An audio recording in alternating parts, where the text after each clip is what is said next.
Hello everyone, welcome to EduTech. So in today's BRBL in 30 days series, we are going to discuss the topic conditions and warranties. तो जो हमारा sales of goods act है वो conditions and warranty की बात करता है। देखो एक टर्म होता है कंडीशन, एक वारंटी, हम कई बार उसको सिमिलर मान लेते हैं, लेकिन कंडीशन ऐसी रिक्वायरमेंट है कि अगर वो फुलफिल नहीं हुई तो main purpose of the contract ही फुलफिल नहीं हुआ। मतलब कंडीशन जो है वो essential to the main purpose of the contract होता है।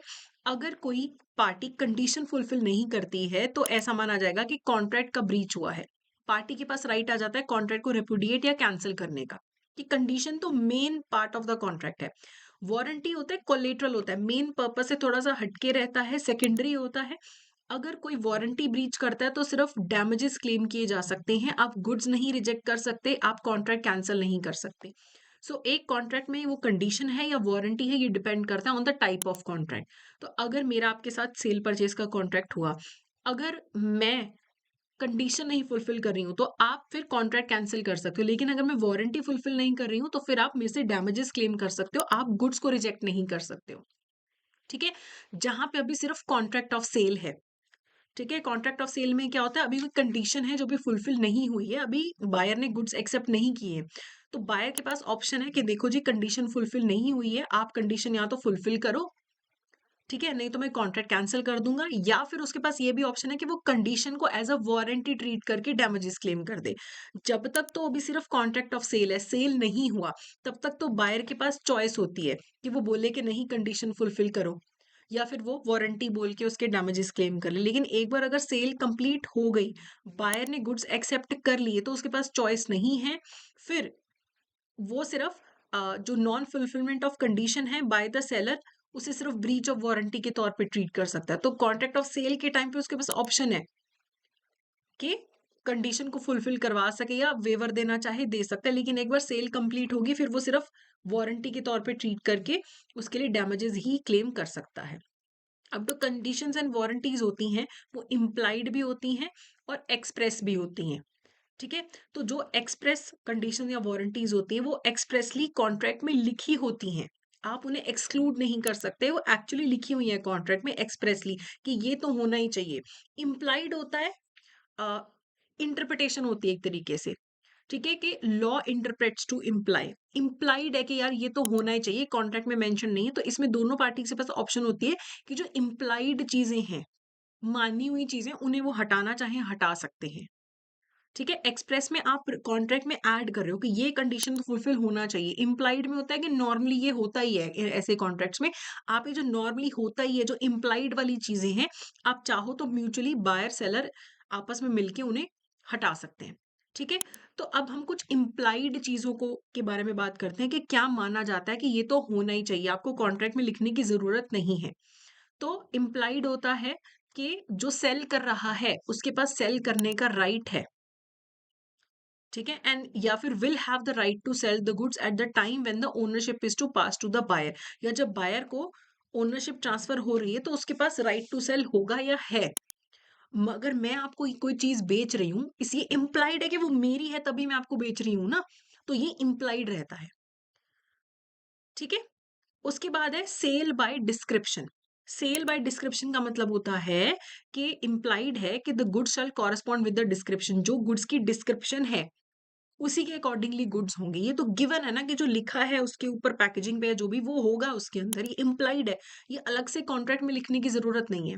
फिर है सेल बाय सैंपल, ये भी इम्प्लाइड है कि अगर मैं आपको कोई सैंपल दिखाती हूँ कि सर आप ये सैंपल देखो, इसके हिसाब से सारा सामान होगा, तो ये इम्प्लाइड है कि जो मैं बल्क में फिर आपसे सामान खरीदूंगी वो सैंपल के अकॉर्डिंगली ही होगा, और मैं चाहूँ तो जो मेरा सामान है उसे मैं सैंपल के साथ कंपेयर भी कर सकती हूँ। गुड्स में कोई डिफेक्ट नहीं होना चाहिए, ठीक है?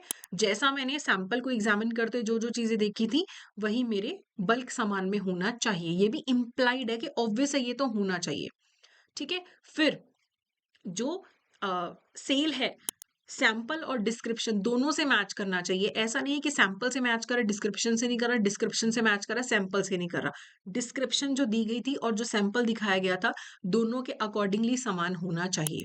उसके बाद है क्वाइट पोजेशन। क्वाइट पोजेशन का राइट होता है बायर के पास। अगर आपने मुझसे कोई सामान खरीदा तो ये इम्प्लाइड है कि एक बार आपने खरीद लिया, वो आपका हो गया। अब आपके पास राइट है कि आप उसे एन्जॉय कर सको, क्वाइट पोज़ेशन उसकी यूज़ कर सको, कोई आपके यूज़ में बाद में आके बीच में उँगली नहीं करेगा और कोई इंटरफेयर नहीं करेगा। ये भी इम्प्लाइड होता है, ठीक है? और ये भी इम्प्लाइड है कि गुड्स के ऊपर कोई चार्ज नहीं होना चाहिए, कोई इन्कम्बरेंस नहीं होना चाहिए थर्ड पार्टी का। अगर मैं आपको कोई सामान बेच रही हूँ, तो फ्री फ्रॉम एनी चार्जेस होना चाहिए, पीछे से कोई एडेड लायबिलिटी आप पे ट्रांसफर नहीं होनी चाहिए है। अगर मैं आपको गुड्स बेच रही हूँ, आपने मेरे को 10,000 दिए, गुड्स आपके हो गए। ऐसा नहीं कि आपके पास कल कोई थर्ड पर्सन आके बोले कि अरे इस गुड्स में ना मेरा भी हक था, तुमने 5,000 मुझे भी देने। तो कोई ऐसे कोई लायबिलिटी कुछ अटैच नहीं होना चाहिए। बायर ये अज्यूम करेगा कि अगर मैंने सामान खरीदा है तो वो एब्सोल्युटली उसका हो चुका है। अब उसको फ्यूचर में किसी को कोई पैसा नहीं देना। ठीक है? फिर quality and fitness, there is no implied warranty और condition as to the quality and fitness. वैसे तो क्वालिटी और फिटनेस को लेके कोई इम्प्लाइड कंडीशन नहीं है, लेकिन इसमें एक एक्सेप्शन है कि जब बायर सामान खरीदते हुए बताता है कि मुझे ये सामान चाहिए, इस पर्टिकुलर पर्पस के लिए चाहिए, ठीक है? मैं दुकान पे जाती हूँ कि बोलती हूँ मुझे हॉट वाटर बॉटल चाहिए, मेरे बैक एक है तो मुझे बैक एक के लिए हॉट वाटर बॉटल चाहिए, तो आप बताओ कौन सी मुझे गुड्स खरीदने चाहिए। तो उसने मुझे बोला कि मैम ये बॉटल खरीद लो, ये बॉटल सही है। तो इसके अंदर ये इम्प्लाइड है कि मैंने मांग के बोला है कि मुझे इस पर्पस के लिए चीज चाहिए, उसने मुझे वो चीज दी है, तो वो क्वालिटी और फिटनेस हो उसकी, वो पर्पस पूरा करने के लिए, ये इम्प्लाइड है। नॉर्मली नहीं होता, लेकिन अगर मैंने बोला है कि मुझे पर्पस के लिए चीज चाहिए तो वो होना चाहिए। ठीक है? उसके बाद है केविएट एम्प्टर। केविएट एम्प्टर आपको ये बोलता है, इसका मतलब होता है, केविएट का मतलब means a warning and a caution. जब मैं सामान खरीद रही हूँ एज अ बायर, मुझे भी एग्जामिन करना चाहिए थॉरली, मुझे अपना माइंड और ओपन रखना चाहिए, कॉशियसली मुझे देखना चाहिए, मुझे अपनी जजमेंट से सामान खरीदना चाहिए, बाद में मैं सेलर को ब्लेम ना करूं। ठीक है? क्योंकि बाद में कोई इम्प्लाइड वारंटी नहीं है, बस हाँ, जहाँ पे मैं स्पेसिफिक बता के चीज़ ले रही हूँ कि मुझे इस पर्पस के लिए चाहिए, वही एक कंडीशन है। अदरवाइज़ मैं देख के सामान खरीदूँगी, मुझे अपने हिसाब से खरीदना है, मुझे बिवेयर रहना है एज़ अ बायर। ओके, तो ये कंडीशंस एंड वारंटीज हैं, इनके रिगार्डिंग एमसीक्यूज देख लेते हैं। John wants to purchase a specific brand of headphones known for its superior sound quality and durability. वो लोकल इलेक्ट्रॉनिक स्टोर पे जाता है, तो फिर सेल्स पर्सन उसे हेडफोन दिखाता है, तो इम्प्रेस हो जाता है जॉन के, हाँ बढ़िया, और वो खरीद लेता है। लेकिन जब वो हेडफोन्स खरीद लेता है, उसको ये पता लगता है कि जो डिजाइन है वो डिफरेंट है और लोअर क्वालिटी का है सैंपल से। सैंपल जो दिखाया गया था और जो बेचा है वो डिफरेंट है। तो what is the implied condition of sale under the Sales of Goods Act are applicable in this case where John purchases headphones based on sample presented? तो sale by sample and description यहाँ पे होना चाहिए। मैंने उसने मुझे sample भी दिखाया और मैंने उसको डिस्क्राइब भी किया था कि मुझे इस टाइप का सामान चाहिए। ठीक है? तो यहाँ पे हमेशा sale by sample and description होना चाहिए, ये इम्प्लाइड है। ओके, ठीक है? चलिए, under the concept of quality और fitness of the goods for any particular purpose, what is an exception made for the lack of implied condition that the goods shall be reasonably fit? If the buyer does not disclose the purpose for which the goods they want, if the seller does not have expertise in supplying the particular type of goods, if the buyer discloses the purpose for which they want the goods and relies on the seller's skill and judgment, and it is in the course of seller's business to supply such goods. तो ये मैंने आपको बोला था, normally कोई implied condition नहीं है, लेकिन एक एक्सेप्शन होती है कि अगर मैंने बताया है कि मुझे इस पर्पस के लिए सामान चाहिए और सेलर वो सामान बेचता है, उसने मुझे बताया कि मैम ये बिल्कुल सही रहेगा, तो वो होना चाहिए, ये इम्प्लाइड होता है। ठीक है? उसके बाद टॉम ने एक लैपटॉप परचेज किया from a seller name Jerry and completes the transaction bye paying the agreed upon price. Later, it is discovered that the laptop was stolen property and law enforcement confiscates it from Tom. In the given case, which implied condition of sale has the seller violated according to the Sales of Goods Act? Caveat emptor, sale by sample and description, title of the seller. तो यहाँ पे D option correct होगा।